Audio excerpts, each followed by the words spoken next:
Tonight, United Airlines formally adding, that's right, there they are, a new rule to its contract of carriage, a legally binding agreement that is between the airline and its passengers, specifically requiring the use of headphones when listening to audio or video content on your personal electronic devices. So you must keep it in your ears.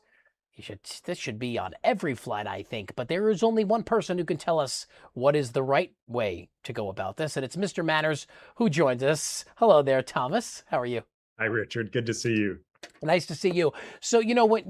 I feel like when you get in one of those airplanes, anything goes sometimes.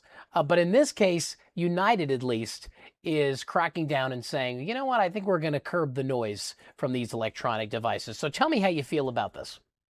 Sure. So this has long been an unofficial policy for all of the airlines that they encourage you when you're listening to your own entertainment to make sure that you're doing so with either wired headphones or Bluetooth earbuds.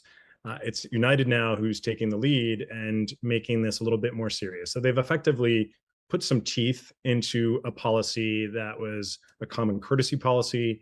Now the flight attendants, if necessary, if a passenger refuses or a passenger pushes back, they now have the ability to say, if you're not willing to do this, we may need to ask you to depart the plane. And not only that, but any costs the airline incurs as a result of a delay that you caused by your refusal, the airline can go after you for that money. So it's not just about getting kicked off the flight.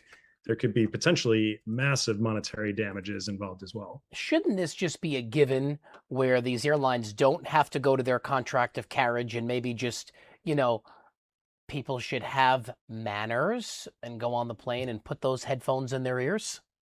Yes. So I was thinking about this. It used to be back in the day, right? We had basically one large movie screen on an airplane, and everybody was watching the same Yep. film at the same time. And then there were kind of big CRTs that came down from the Yep. ceiling, and we were all watching those together with no choice. Now, most airlines, with the exception of a very few, have eliminated seatback video screens entirely to save money, to save weight, and put the onus on the passengers to use their own devices, be it a tablet, be it a laptop or a phone. And with that, the airlines have ceded a lot of the control over the volume. Not addressed by this policy is also inappropriate content that someone in the middle seat next to you may be watching. This is, of course, an entirely other issue. The airlines don't have control over what's on your screen, but certainly I completely agree. Common sense should rule the day here. If the person next to you can hear it, if the person you're in the middle seat, the people on either side of you can hear it, this is disruptive. Maybe you want to sleep, maybe you want to read, maybe you're watching your own entertainment and it's so loud coming from someone's speakers that you can't rightly watch your own movie or your own content, even with headphones in. I have to say, I fly a lot, and this is not something I see as a massive problem. I will say, Richard, it would make me gleeful beyond belief if we could do something similar on the MTA. I feel like the subway is where we really see this as an issue.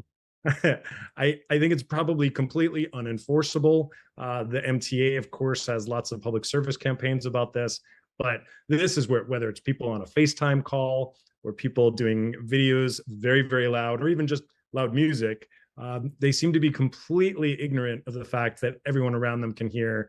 And whether it's a private conversation or a movie or just music they like that they want to crank up for the whole subway car to hear, that would be really nice. I think it would bring quality of life to New Yorkers everywhere if we could ensure that everyone on the trains were wearing headphones.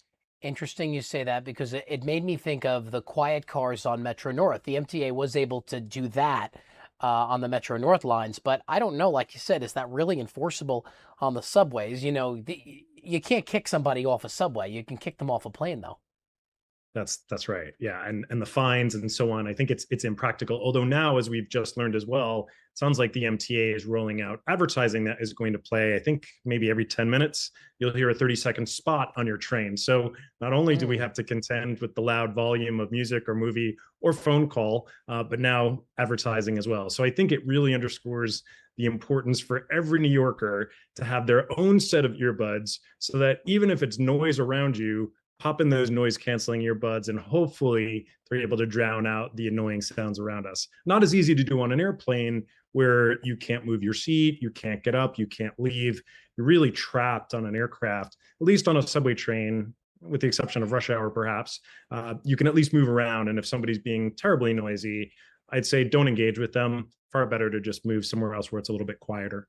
Yeah, and I feel like I think United alluded to this, that with all this free Wi-Fi, this is really how this all came about now, because now you are able to just connect anywhere, and whether you're 35,000 feet up or whether you're underground, you have Wi-Fi that you could play stuff. So that's really the crux of it. We'll cancel everybody's free Wi-Fi. How about that? Make them pay for it. You'll hear less. I think what's frightening, and this is the next thing to come, is with Starlink connectivity in the air on all these airplanes. The next thing to come is phone calls in the air. So if you think it's bad hearing somebody's speaker content, that may go away. But the next thing you may hear is not necessarily the two ways of the phone call if somebody's wearing headphones, but in fact, you may be hearing someone speaking on the phone in flight. Which I rue the day when that happens. I think, flying can be very uncomfortable, and this is going to make it far less enjoyable for everyone. I think it's going to be happening sooner than we think, now that you put it out there in the universe, Mr. Manners. But know your manners. Don't take any phone calls or make a phone call, even if you are in the air and you're able to, right? That's right. Yeah. Text away, email away, web surf away. I'm all for that. But save the phone calls. Most flights, you're only in the air for a few hours. You really can't avoid being on the phone for that duration. I think it's quite unfortunate for you and for your fellow passengers. Yeah, I'll tell that to my mother. Thank you, Tom Farley, Mr. Manners. We appreciate it. And there you go. You can catch him. He's got his own website. What's your website, Mr. Manners? We're showing it. It is Mr-Manners.com, and that's Mr. spelled out. Okay. Thanks always.